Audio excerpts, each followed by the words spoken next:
சங்கே விழாம். அன்பர் பணி செய்ய என்னை ஆளாக்கி விட்டு விட்டால் இன்ப நிலை தானே வந்து இது பெறாமலம்.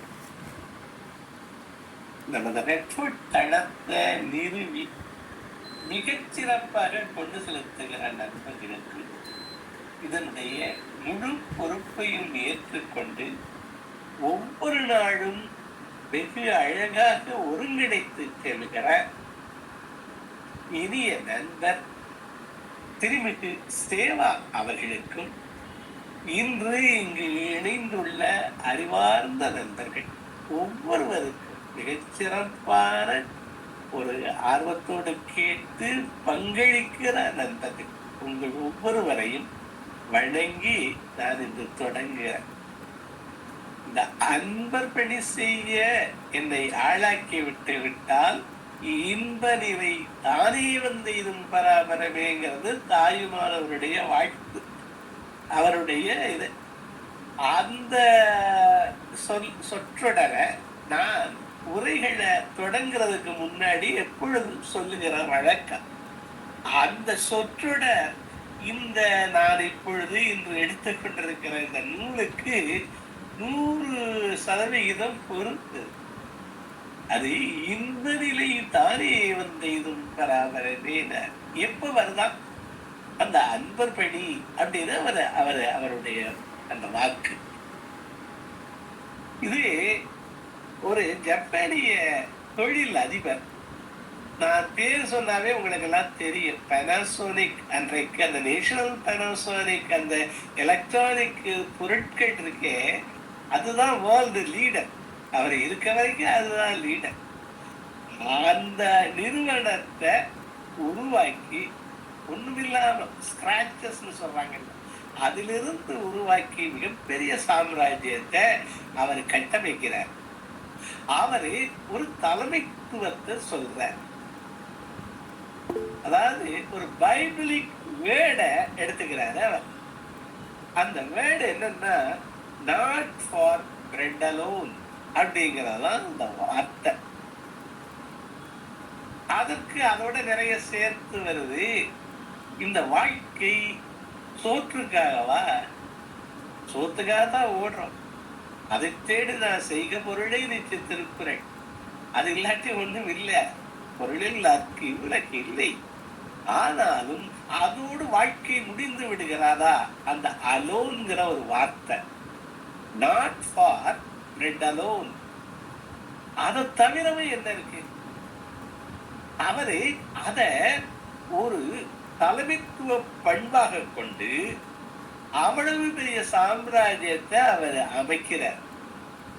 அதாவது இதுல 2 பார்வை. ஒன்று, என்னுடைய நான் வாழ்வது ரொட்டி தொட்டுக்கு மட்டும் இல்லை, அதற்கு மேலும். அது மாதிரி என்னை சார்ந்தவர்கள், அவரு அந்த குழு, அந்த கம்பெனி அவர் நேஷனல் பரசேவிக்குடைய அந்த எலக்ட்ரானிக் கம்பெனியுடைய ஊழியர்கள், அவர்கள் சம்பளத்துக்காகவா? அவங்களுக்கு ஒண்ணு வேலை இருக்கணும்ல. அந்த வேலை என்ன இருக்குங்கிறதான் அவர் தொடர்றார். அதை தொடர போது அவர் ஒரு பிரின்சிபல் சொல்றார். 20:70:10 ஒரு பிரின்சிபல் சொல்றார். ஒர்க் எத்திக்ஸ் 3 இதுல அவர் சொல்றாரு. 1 நேர்மை, 2வது நல்லிணக்கம், 3வது நன்றி உணர்வு. fairness, harmony and gratitude. fairness நமக்கு ஆரம்பத்துல இருந்து நமது கலாச்சாரம் இந்த அறத்துக்கு சேர்ந்துதான் இருக்கு. வியாபாரம்னா அறம் சார்ந்த வியாபாரம் தான் நிலைக்குங்கிறதுதான் இப்ப கடைசி முடிவாகுது. ஒர்க் எத்திக்ஸ் தான் இங்க பேசப்படுகிறது. இப்ப management ethic that relies on fairness, harmony and gratitude. அதாவது கம்பெனி அப்படின்னா லாபம். அதாவது சோறுனா என்ன? கம்பெனி லாபம்னு வச்சுக்கீங்களேன். லாப வேட்கை, டிசைர் ஃபார் ப்ராஃபிட் வெர்சஸ் என்னென்னலாம்? நேர்மை, நல்லிணக்கம், நன்றி உணர்வு. இந்த லாபம் எப்ப வருதுன்னா இது 3 இருந்தா தான் வருதுங்கிறாரு. அந்த கம்பெனியில பல இதுகள்ல, அதாவது நிறைய யுத்தம் வரப்போகுது, நிறைய ஸ்டாக் மிஞ்சிருச்சு, அவங்கள ட்ரஸ்ட் பண்ணி சேல்ஸுக்கு அனுப்புறாரு. அங்க இருக்க அந்த ப்ரொடக்ஷன் இத, அந்த நன்றி உணர்வு, அவன் சேல்ஸ் தான் போயிருக்கிறான், அந்த ஸ்டாக்க விற்கிறதுக்கும் போறான். அப்ப ஒரு அந்த கிராட்டிடியூட் அவனுக்கு அதை காமிச்சு, அந்த ஃபேர்னஸ், நல்ல இரக்கம், அந்த 70% அங்கீகாரம் தான் சொல்றாரு. 20:10 நம்ம நிறைய பேசணும். இங்க 80-20 ஃபார்முலா எல்லாரும் பாரட்டோ பிரின்சிபல் சொல்றோம். ஒவ்வொன்றும் 90-10 நான் கூட பேசியிருக்கேன். 10% தான் எதையும் உற்பத்தி பண்ணுது. அதாவது எதுக்கும் காரணம் 10%. 90% அந்த ரியாக்ஷன் அப்படின்னு நம்ம எல்லாம் பேசியிருக்கோம். ஒரு காஃபியை கொண்டாந்து வச்ச கதையெல்லாம் சொல்லியிருக்கேன். இந்த காஃபி கொட்டி போகுது, காஃபியை கொட்டி போனது ஒரு 10% தான். அதுக்கு ரியாக்ஷன் ஒருத்தர குத்தம் சொல்ற போது அதுக்கு நரகமாச்சு. அதை ஏற்றுக்கொண்டு ஒவ்வொருவரும் தன்னுடைய பொறுப்புணர்வை உணர்கிற போது அது சொர்க்கமாகுது. அந்த 90% நம்ம இங்க பேசியிருக்கோம். இவர் ஒரு விகிதம் சொல்றாரு, அது 20:70:10. அவருடைய பேர் என்ன சொல்ற? Konosuke Matsushita. Konosuke, KONOSUKE, Matsushita, MATSUSHITA. இதுல இவ்வளவு சொல்றேன்னா தேடி பாருங்க. தேடினால் தேடாததும் கிடைக்காது அப்படின்னு சொல்லுவார். அதனால இன்று நம்ம இருக்கிற இந்த யுகம், நம்ம எல்லாம் பேறு பெற்றவர்கள் தான் சொல்லணும். அன்றைக்கெல்லாம் தேடுவது கடினம். இன்று கொட்டுது. நம்ம பேசிட்டே இருக்கலாம் போல இருக்கு. எனக்கு ஒவ்வொரு சப்ஜெக்டையும் நான் எடுக்கிற போது அது உபரியாக சொல்லுகிறேன். அப்ப என்ன சொல்றார்? ஒர்க் எத்திக்ல என்ன? இட் ஷுட் ரிலே அப்பான் எதுல? Fairness, harmony and gratitude. இதையே சேர்த்து கொஞ்சம் கொஞ்சமாக பேசிட்டே போகலாம். இதுல அப்ரஹாம் மாஸ்லோவையும் சேர்த்து பேசலாம்னு நான் நினைக்கிறேன். அப்ப பணியில, லாப வேட்கையில மனநிறைவு, பணி நிறைவு, நோக்க நிறைவுகள் 3 நிறைவுகள் இருக்கணுங்கிறாங்க. அது எனக்கு மட்டும் இல்லை, என்னுடைய அலுவலகத்தில் இருக்கவருக்கு அங்க. அது மட்டும் இல்ல, என்னை சார்ந்த ஒவ்வொருத்தருக்கும் அது இருக்கணும். அப்ப அந்த 3 நிறைவுகள், அதை பத்திதான் இப்ப நம்ம இதை சேர்த்து சொல்றோம். வாழ்தல். வாழ்தல் என்ன? ரொட்டிக்கு வாழ்தலா? என்ன சொல்றாரு? தேடி சோறுடித்தால் வேடிக்கை மனிதரை போல வீழ்ந்து விடுவேன் என்று நினைத்தாயோ? வெந்ததை தின்னுட்டு விதிவந்தா சாகிறதா இல்லையா? அப்ப அவரு அந்த பைபிளிக் போட்டு நான் சொன்னேன், வாழ்தல், இருத்தல், பிழைத்தல் சொல்றாங்க. வாழ்தல் என்ன? அந்த வேடிக்கையாக போகுதா? வாழ்தல்னா என்ன? 3 சொல்கிறார்கள். என்னென்ன? ஒன்று இருத்தல், இன்னொன்று பிழைத்தல், 3வது வாழ்தல். பிழைத்தல். நீங்க எப்படி இருக்கீங்க யாரையாவது கேட்டா நல்லா இருக்கேன்னு யாருமே சொல்லல. ஏதோ இருக்கேன், கல்தேகை ஓடுது, நடக்குது, உங்க புண்ணியத்துல இருக்கே, எனக்கு இருக்க புண்ணியமே கொஞ்சம், என்னப்பா ஏன் புண்ணியத்துல நீ இருக்காச்சு கேட்டா ஏதோ பிழைத்து கிடக்கிறேன், நாயும் பிழைக்கும் இந்த பிழைப்பு நான் பாரதி. இருத்தல்னா என்னன்னு சொல்றாங்க? அடுத்தவருடைய கட்டுப்பாட்டை இருத்தலாம். இருக்கிறார் அப்படின்னா என்ன? இருந்தேன். ஒருத்தர் நான் பாளையங்கோட்டையில வாழ்ந்தேன், முன்னாடி வேலூர்ல வாழ போறேன்னு சொன்னா, இருத்தல்னா அடுத்தவன் கட்டுப்பாட்டுல இருக்கிறதுங்கிறாங்க. உன்னுடைய சுதந்திரம் இல்ல, அவனுடைய எண்ணத்துல நீ வாழ்கிறாய், அவனுடைய முடிவில் நீ வாழ்கிறாய். அது இருத்தல். வாழ்தல், வாழ்தல், வாழ்தல், பயனுள்ள வாழ்தல். அதுதான் இந்த புத்தகத்தினுடைய இது. அதாவது ஒரு முதன்மையாக நான் பார்க்கிறேன். ஒரு இங்கு எங்கள் பக்கத்தை சேர்ந்த முகப்பாரு ஒரு அறிஞர், அவர் வாழ்தலுக்கு ஒண்ணு சொல்றார். என்னவா வாழ்தலுக்கு? வள்ளுவனை கற்றேன், வள்ளுவனை கற்றேன், திருவாசகம் உணர்ந்தேன். எதை கத்துக்கணுமா? வள்ளுவத்தை கத்துக்கணுமா, திருவாசகம் உணரணுமா, சில விஷயங்கள் உணரணும். அள்ளுபுகள் காந்தியடிகளை கண்ணார கண்டிட்டேன். என்னென்ன சொன்னார்? வள்ளுவனை கற்றேன், திருவாசகம் உணர்ந்தேன், கல்லூரு கம்பன் கடல் திளைத்தேன். கம்பனுடைய கடல்ல, கவி கடல்ல திளைத்தார். திளைக்கிறது ஒண்ணு, உணர்தல் ஒண்ணு, படிக்கிறது கற்றேன் ஒண்ணு. வள்ளுவனை கற்றேன், திருவாசகம் உணர்ந்தேன், கல்லூரு கம்பன் கடல் திளைத்தேன், அள்ளுபுகள் காந்தி அடிகளை கண்ணார கண்டிட்டேன், வாழ்ந்தேன் இருந்தேன் மகிழ்ந்தேன். அந்த வாழ்க்கைக்கு அவர் வச்சிருந்த நோக்கம் என்ன? அந்த செல்ஃப் ஆக்சுவலைசேஷன் என்ன? இந்த நாட்டு விடுதலைக்கு எவன் பாடுபட்டானோ அவரை கண்ணார காண்பதை தன்னுடைய வாழ்வினுடைய நோக்கமாக வச்சிருக்க. கற்பதை உணர்வதை, வாழ்ந்தேன் இருந்தேன் மகிழ்ந்து. அப்ப அந்த மகிழ்ந்து வாழ்தல் என்ன அப்படிங்கிறத நம்ம மறுபடியும் நம்ம பார்ப்போம். அவரு நிறுவனத்தில் அவர் ஏழ்மை நிலையிலிருந்து 8 பிள்ளைகளுக்கு கடைசியா 8வது பிள்ளையாக பிறந்து, பலரும் நோயில அவருடைய இதுல ஒரு அக்காவும் அவர் தான் மிஞ்சினாங்க. அதுக்கப்புறம் அவரு அந்த கொஞ்சம் கொஞ்சமாக ஒரு சாம்ராஜ்யத்தை பல தோல்விகளுக்கு இடையில ஒரே ஒன்றுதான் அவர் வச்சுக்கிறாரு. அது என்ன? மனிதன் மீதே நம்பிக்கை, அவரோடு சேர்ந்தவர்கள் மீது நம்பிக்கை. அதுதான் இந்த நூலை சொல்லுது. அடுத்த தன்னுடைய வாழ்வை விட அடுத்தவருடைய வாழ்வை எவனெல்லாம் கருதுகிறாரோ அதெல்லாம் சிறந்திருக்கு. இங்க என்ன பாருங்களேன், ஒருத்தர் கேட்கிறாராம், நான் ஏன் வேலை செய்யறான்னு கேட்டாராம். சம்பளத்துக்காக நானாவே. அது சம்பளம்ங்கிறது நாம் செய்யும் சேவைக்கு கூலி. அந்த பொருள் சேவை சமூகத்திற்கு என்ன மாற்றத்தை கொண்டு வருகிறது என்பதில் தான் நம் வாழ்வில் அர்த்தம் இருக்கிறது. அவன் அந்த சம்பளம்ங்கிறது அவன் செஞ்ச வேலைக்கு கூலி. ஆனால் அது பயன்படுகிறது பாருங்க, அப்ப பயர்ல தான் இருக்கு அப்படின்னு சொல்றேன். அங்க அதான் முக்கியம்.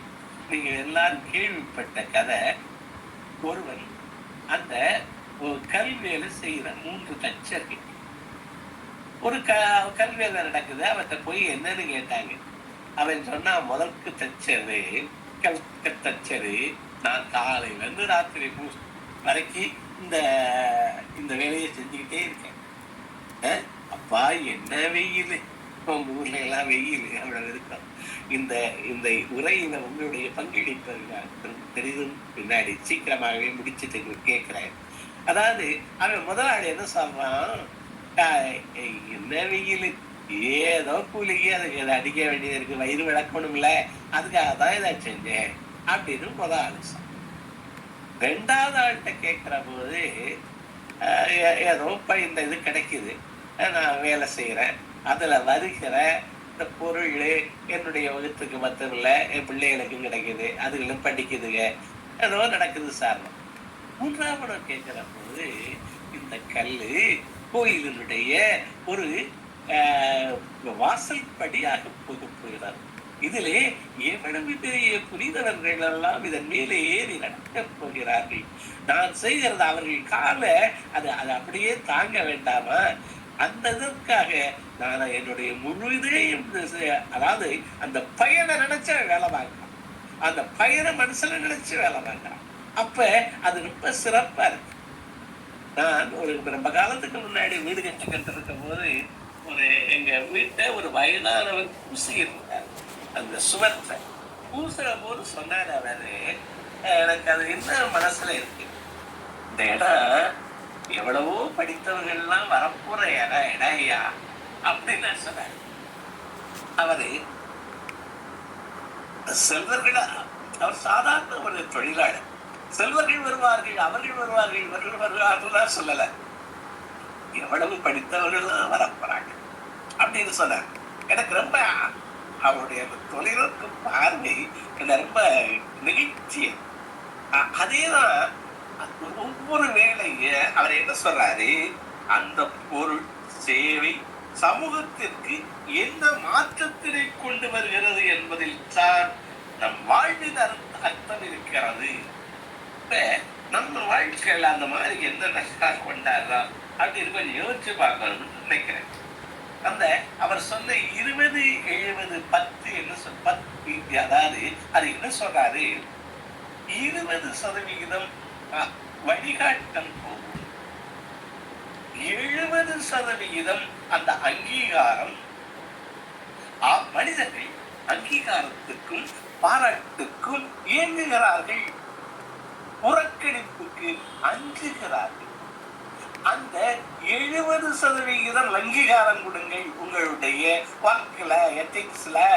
அவங்கள மதிங்கிறான். மனுஷனாவே மதிக்கிற பல இடங்கள்ல அவனை ஒரு மனிதனாக அதாவது வேலை செய்யும் இயந்திரமாக கருதுறமா, அவனை மனிதனாக கருதுறமா?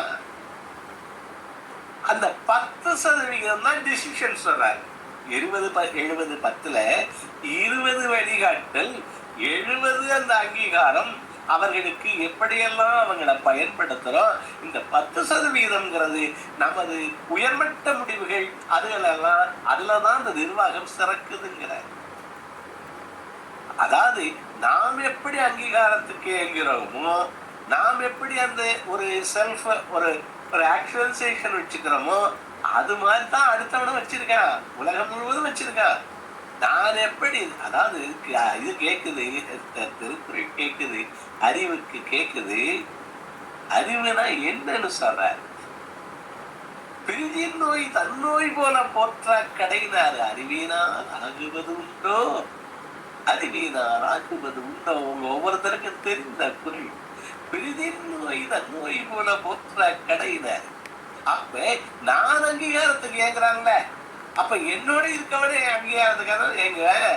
என்னுடைய மனைவி ஏங்குவாங்க இல்ல, என்னுடைய பிள்ளைகள் ஏங்கும்ல.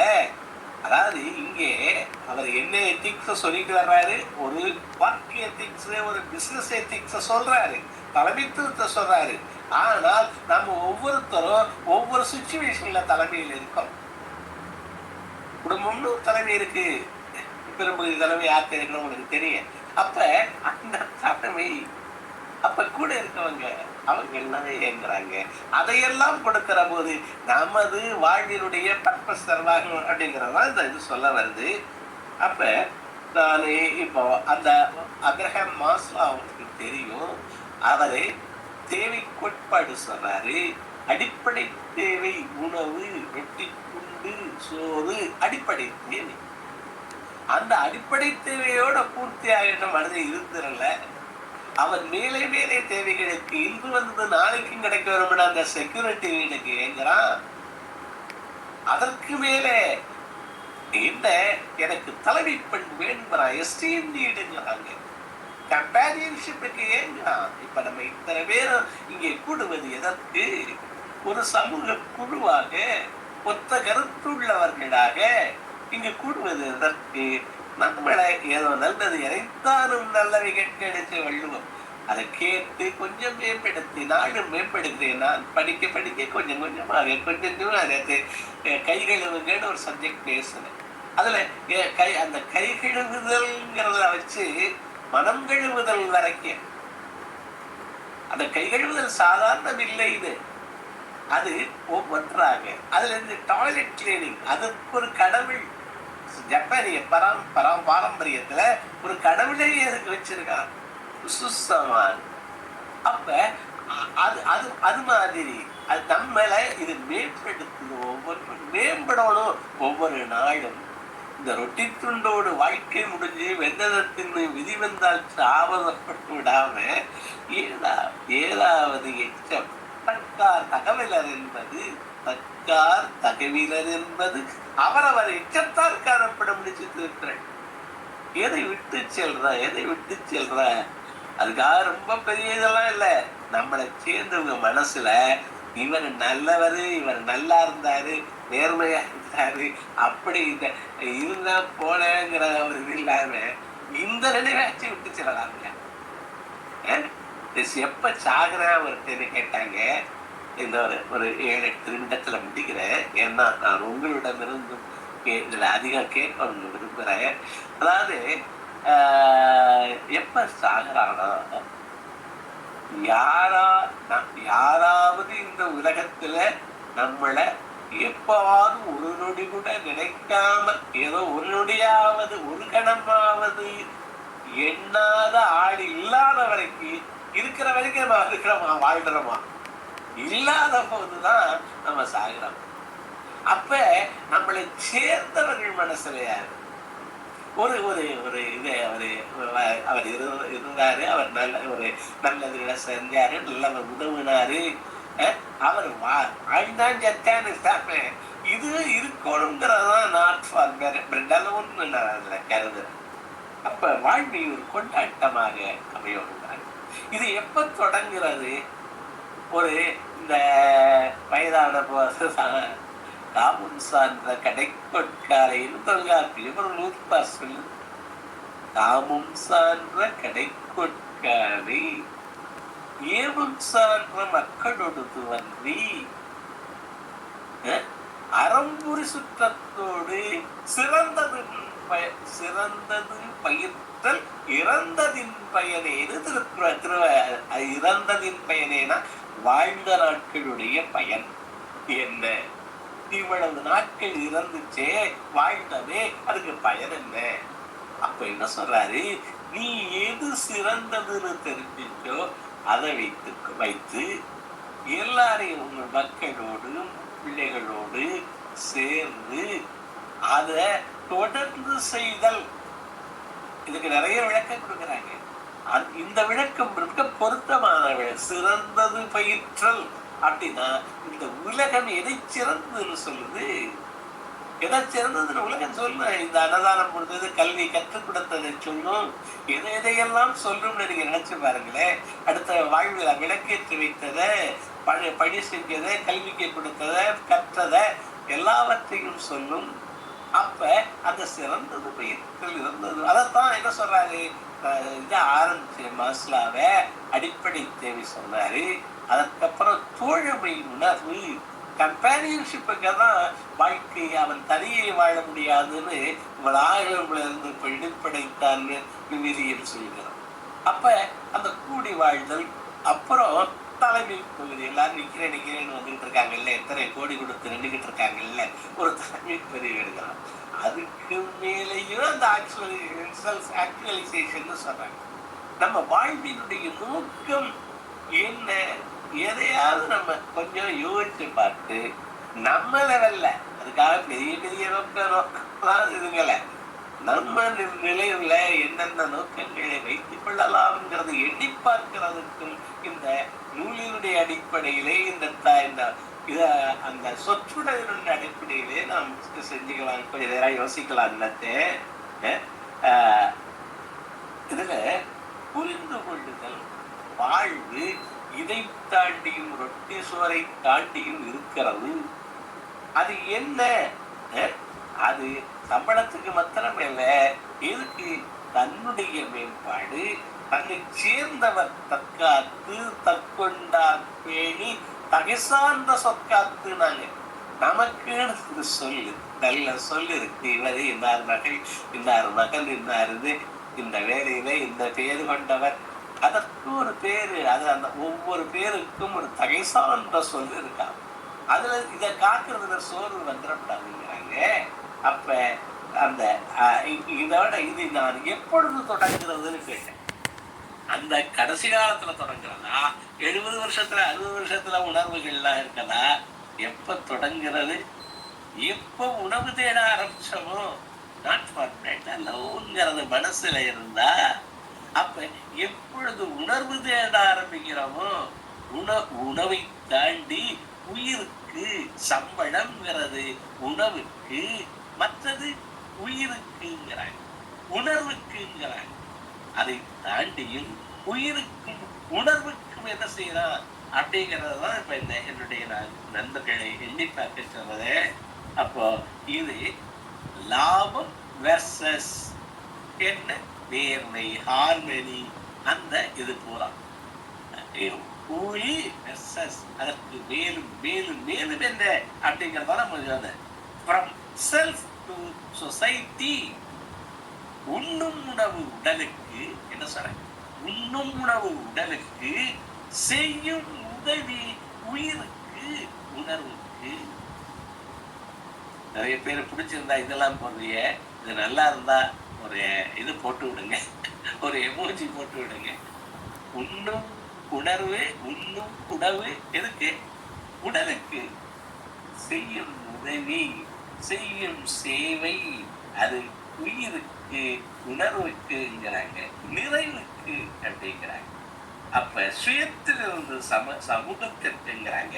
அப்ப இந்த நூல் ஒரு மிகப்பெரிய தொழில் அதிபர் ஒரு எளிமையாக தொடங்கி மிகப்பெரிய சாம்ராஜ்யத்தை கட்டமைத்தவர். மனிதர்கள் அந்த அங்கீகாரத்துக்கும் பாராட்டுக்கும் ஏங்குகிறார்கள். அவர்களுக்கு எப்பொழுது அங்கீகாரமும் பாராட்டும் கிடைக்கிறதோ அப்பொழுது அவர்கள் உச்சத்தை தொடுவார்கள். உங்களுடைய அந்த நிறுவனமும் சிறக்கும், லாபமும் வருங்கிறார். அதே தான் நாம் ஒவ்வொரு தவணையும் ஒவ்வொரு தலைமை பண்புலதான் ஒவ்வொருத்தரும் ஒவ்வொரு நேரத்தில் சூழலை பொறுத்து தான், சிச்சுவேஷனல் லீடர்ஷிப் தான். அப்பவெல்லாம் நம்ம அந்த அங்கீகாரத்தையும் பாராட்டையும் வள்ளி வழங்கணும். அது ஒன்று சொன்னேன். அப்ப அடிப்படை தேவை மட்டும் இல்லை, உச்சபட்ச தேவையும் நமக்கு இருக்கு. அந்த உச்சபட்ச தேவைக்கு நம்ம முயலோடும். அது என்ன? உணர்வுக்கு, உயிருக்கு தக்க தகவல் இருந்தது அவர் எச்சத்தால் காணப்படும். என்னவெல்லாம் எச்சம் நம்மளை பொறுத்தவரை நம்ம அடுத்தவர் மனதிலே இருக்கிற நாம் என்னெல்லாம் செய்யலாம். இந்த அறிவார்ந்த நண்பர்கள் கூட வேண்டுகிறேன். இதுவரை ரொம்ப அருமையாக அழகாக கேட்ட இனிய நண்பர்கள் உங்கள் ஒவ்வொருவரையும் வழங்கி மிகச்சிறப்பாக ஒருங்கிணைத்து செல்கிறார் நமது சேம் அவர்களுக்கும் தளத்திற்கும் நன்றி தெரிவித்து நிறைவு செய்கிறேன். நன்றி, வணக்கம். தேங்க்யூ சார், ரொம்ப அருமையான கருத்துக்கள். இல்லை கிளாப் பண்ணுங்களேன் ப்ளீஸ்.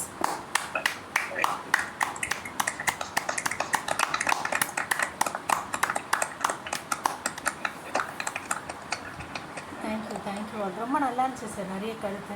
நான் இப்போல்லாம் யாராவது ஃபோன் பண்ணாங்கன்னா நான் ரொம்ப நல்லா இருக்கேன், ஹாப்பியாக இருக்கேன் அப்படின்னு தான் சொல்கிறது. ஸோ அவங்க கேட்குறவங்களுக்கும் அது நல்லாயிருக்கும் அப்படின்னு நினைப்பேன் நான். நிறைய கருத்துக்கள் ரொம்ப சூப்பராக சொன்னீங்க sir. Thanks a lot sir. Sir கருத்துக்கள் சொல்கிறவங்க கையை ஒருத்துங்க, அந்த ஆர்டரை நான் கால் பண்ணுறேன். மில்டன் சார் நீங்கள் பேசலாம். வணக்கம் ஐயா. வணக்கம் சாவா மேடம். ரொம்ப சந்தோஷம். தொடர்ந்து இந்த பணி செய்வது ரொம்ப என்ன சொல்கிறது, மகிழ்ச்சி தருகிறது. இன்றைக்கு இந்த ஐயா பேசும்போது அந்த ஃபார்முலாஸ் எல்லாம் சொன்னார், ரொம்ப மாஸ்டரை பற்றிலாம் சொன்னார். ரொம்ப மகிழ்ச்சி. குறிப்பாக இந்த ஜப்பானீஸ் ஸ்டைலில் கை கழுவுற விஷயத்தை அந்த தகவல் பிரிந்த பிறகு சில ஆண்டுகளுக்கு முன்னாடி எல்லா மாநகராட்சிலையும் எல்லா கார்பரேஷன்லேயும் அதை ஃபோட்டோலாம் எடுத்து அதை இப்படி தான் கை கழுவுறது எப்படின்னு சொல்லிட்டு கொரோனா பீரியட்லேயும் அதை அடாப்ட் பண்ணாங்க. அடியேனும் அதை பற்றி கிளாஸ்லாம் நடத்தி இருக்கும்போது அது பயன்படும் மாணவர்களுக்கெல்லாம் அது விளக்கி இருக்கும். ஸோ அது விட்டு அதே போல் இஸ்ரேல் நாட்டில் ஒரு சின்ன பாரம்பரியம் இருக்கு. காலையில் எழுந்த உடனே முதல் வேலையிலே ரைட் ஹேண்ட் லெஃப்ட் ஹேண்ட் எப்படி கை கழுவுதுன்னு சொல்லிட்டு இந்த யூதர்களுடைய இப்போ ரபீத் சொல்கிறாங்க, அறிவுறுத்துறாங்க. ரைட் ஹேண்ட் இது பண்ணும்போது நீங்கள் உங்களுடைய ஆரோக்கியத்தை நினைத்துக் கொள்ளுங்கள். நீங்கள் ஆரோக்கியமாக இருக்கிறீங்க. நான் அதாவது செல்ஃப் இந்த ஆட்டோ ஸ்டேஷன் சொல்லுவேன். அதை காலையில் கை ஃபஸ்ட்டு எடுத்தவங்க முதல்ல முகம் கழுவுறதுக்கு முன்னால் கையை கழுவுங்க. கையை கழுவும்போது முகத்தை கழுவுங்க. அது அப்போ உங்கள் ஆரோக்கியத்தை நீண்ட ஆயுளை தருங்க, இறைவாக கொடுங்க, பிரபஞ்ச சக்தியை கொடுங்க. அது மாதிரி நினைச்சு நீங்கள் சொல்லுங்க அப்படின்றாரு. அப்புறம் இடது கேட்கிற போது செல்வத்தை பெறுங்கள் அப்படின்ற மாதிரி அவங்களுடைய கருத்து, ஒரு பாரம்பரியம் இருக்கு. ஸோ ஒரு கணம், அதாவது ஒரு மதிப்பு, ஐயா சொன்ன மாதிரி ஒரு ரெகனிஷன் எனக்கு கிடைக்கணும் அப்படின்ற மாதிரி இடது கை கழுவும்போது அப்படி சொல்றாங்க. ஸோ இதை மாற்றி மாற்றி செய்யணுன்ற மாதிரி ஒரு பாரம்பரியம் தகவலை சொல்றேன். நிறைவாக இருக்கிறது ஐயா. ரொம்ப நன்றியா. வாழ்க வருது. Thank you Milton sir. Kathiravan sir நீங்கள் பேசலாம். வணக்கம் ஐயா. வினிதிர்தான் ஐயாவுடைய உரை என்பது மிக அருமையான ஒன்றாக, வழக்கம் போல என்பதை சேர்த்துக் கொள்ள வேண்டும், மிக அருமையான ஒன்றாக இருக்கிறது. பல அரிய தகவல்களை எடுத்து சொன்னார். எனக்கு சில தகவல்களை நினைவுபடுத்துவதாக இருந்தது. நான் தொழிற்கூடத்திலே ஒரு பெரிய நிறுவனத்திலே தொழிற்கூடத்திலே ஏறத்தாழ 30 ஆண்டுகள் பணிபுரிந்தவன் என்ற காரணத்தினால் பொதுவாக அங்கே வந்து அந்த தொழிலாளர்களின் அமைப்பு இருக்கும், workers union. Work is pain என்றுதான் அவங்களுடைய கான்செப்ட் வந்து work is pain, that is why it is being compensated அப்படின்னு சொல்லுவாங்க. அதனால தான் வந்து அவங்களுக்கு சம்பளம் தரப்படும். ஆனால் இது வந்து அந்த கம்யூனிச சித்தாந்தம் அல்லது ரஷ்யாவுடைய சித்தாந்தம் இருக்கக்கூடிய இடதுசாரி சிந்தனை இருக்கக்கூடிய அவங்களுடைய பார்வை ஒர்க் இஸ் பெயின் அப்படிங்கிறது. ஆனால் ஜப்பானில் இருக்கிறவங்க they made work as a pleasure, அந்த மகிழ்ச்சியாக மாற்றக்கூடிய ஒரு புத்தியில் ஈடுபட்டாங்க. அதனால தான் வந்து அங்கே வந்து அவங்களுடைய ப்ரொடக்டிவிட்டி, அவங்களுடைய உழைப்பு திறன், பலன் இது எல்லாமே அதிகமாக இருக்கிறதுக்கு அது ஒரு முக்கியமான காரணம். மனமுவந்து வேலை செய்தல் அப்படிங்கிற ஒரு அம்சம் அதுக்குள்ள வருது. சமுதாயத்துக்கான பயன் அப்படிங்கிறத ஐயா இடத்துல சுட்டி காமிச்சாங்க. அதே மாதிரி அங்கீகாரம் அப்படின்னு ஒன்று சொன்னாங்க. மனித மனம்ங்கிறது அங்கீகாரத்துக்காக இயங்கக்கூடிய ஒன்று. அது இன்று நேற்றல்ல, அவையாரே பாடியிருக்காங்க, வரிசைக்கு வருந்தும் பரிசிலர் வாழ்க்கை அப்படின்னு தான் சொல்லியிருக்கிறாங்க. வள்ளுவர் சொல்லியிருக்கார், பொதுநேக்கான் வேந்தன்னே சொல்லியிருக்காரு. அதனால அங்கீகாரத்துக்கு இயங்கக்கூடிய மனது, அதையெல்லாம் தொட்டு காட்டி மிக அருமையாக பேசினார். வாய்ப்பளித்தமைக்கு நன்றி, வணக்கம்.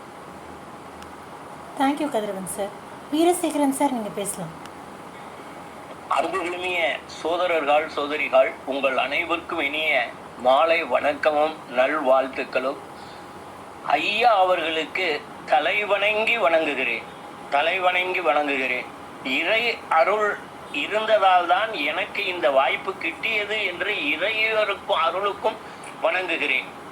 ஏன்னு கேட்டீங்கன்னா, அவ்வளோ வந்து செய்திகளை அப்படி வேல்யூஸ், எத்திக்ஸ் அதுதான் இதுல இருக்கு.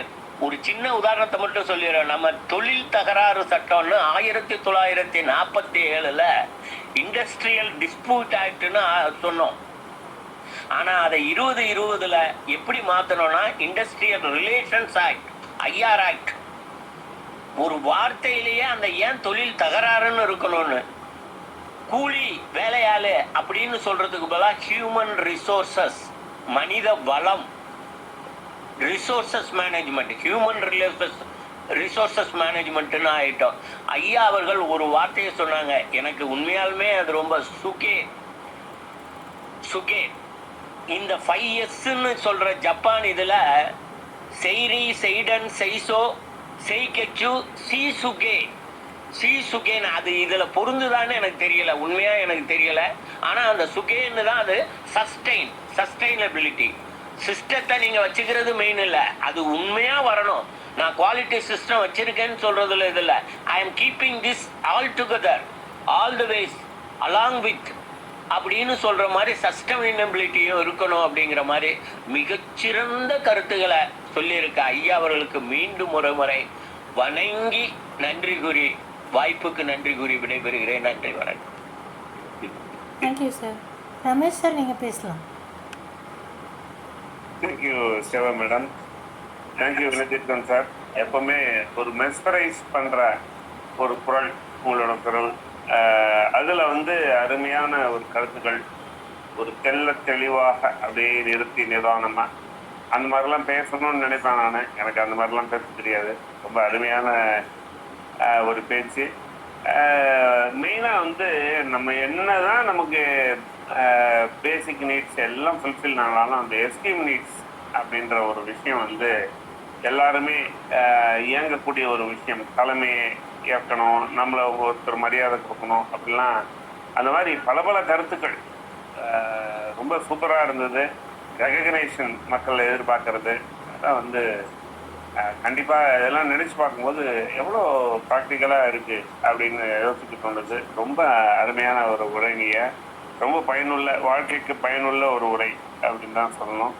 ரொம்ப அருமையான உங்கள் குரல் வந்து இன்னும் ஊடுருவி எங்களுக்கெல்லாம் செல்லுது அப்படின்னு தான் சொல்லணும். நன்றி. Thank you sir. Mahendran Periyasamy sir, நீங்கள் பேசலாம். வணக்கம், அனைவருக்கும் வணக்கம், சிறப்பு வணக்கம். நம்ம வினோதித்தன் ஐயா ரொம்ப சிறப்பு. எப்போதும் நீங்கள் ரொம்ப ரேரான சில புத்தகங்களை வந்து எடுத்துகிட்டு வந்து, ஏன்னா நான் இந்த புத்தக தலைப்புலாம் நான் கேள்விப்பட்டது கிடையாது. இது மாதிரி நீங்கள் தேடி எடுத்துகிட்டு வந்து வழங்க வழங்குறதுல ரொம்ப சிறப்பாக இருக்குது. அதை நான் லாஸ்ட் டைம் கூட ஒரு ரெக்வஸ்ட் வச்சுருந்தேன், இந்த மாதிரி நிறைய இந்த மாதிரி பிஸ்னஸ் ரிலேட்டடான புக்ஸ்லாம் நிறைய எடுத்து வந்தால் நல்லா இருக்கும். அந்த டாப்பிக்கு நீங்கள் எடுத்துகிட்டு வந்தது இது எல்லோரும், அதாவது நம்மளுடைய டே டு டே லைஃப்பில் எங்கே எல்லோரும் கூட அப்ளை பண்ணலாம் அப்படின்னாலும் டெஃபினட்டாக இதை பிஸ்னஸ் ஆஸ்பெக்ட்லேயும் கூட டெஃபினட்டாக பண்ணலாம். அப்போ வந்து அந்த ஹியூமன் பொட்டன்ஷியலை எப்படி புரிஞ்சுக்கிறது, இப்போ இந்த இதில் மேன் செட்ஸ் ஆஃப் மீனிங் அந்த புத்தகத்தோடைய இது மாதிரி தான் எனக்கு கொஞ்சம் ஓரளவு நான் நம்மளுடைய அந்த ஹியூமன் நீடை வந்து எப்படி புரிஞ்சுக்கிறது, அதே போல் அந்த அப்ரிசியேஷன் நீடை வந்து 70% வந்து அதில் ஃபோக்கஸ் பண்ணுங்க அப்படின்னு சொன்ன விதமாகட்டும். அதே மாதிரி நம்ம அந்த ஒவ்வொன்றுக்கும் நீங்கள் சொல்லும் பொழுதே திருக்குறள் இந்த மாதிரி வேறு இதை வந்து ஒப்புமைப்படுத்தி சொல்கிறதும் ரொம்ப நல்லா இருந்தது. அந்த எம்பத்தி திங்கிங்கை வந்து சொல்கிறதுக்கு அந்த பிரீதன் நோய் அப்படி இன்னொருத்தங்களுடைய துன்பத்தை நம்ம புரிஞ்சுக்கலன்னா அப்புறம் எப்படி நம்ம சர்வ் பண்ண முடியும், இப்படி பண்ண முடியும் அப்படிங்கிற மாதிரி நிறைய ரொம்ப நல்லா இருந்தது. நன்றி நன்றி. நிச்சயமாக எனக்கு நேரம் கொஞ்சம் கம்மியாயிடுச்சோ அப்படின்ற மாதிரி இருந்தது. நிச்சயமாக நிறைவு செய்யும் பொழுது ஒரு குட்டி சுருக்கம் எப்போதும் நீங்கள் கொடுக்குற மாதிரி ஒரு கொடுத்தீங்கனாலும் சிறப்பாக. நன்றி. Thank you Mahendran sir. Venkateswari ma'am நீங்கள் பேசலாம்.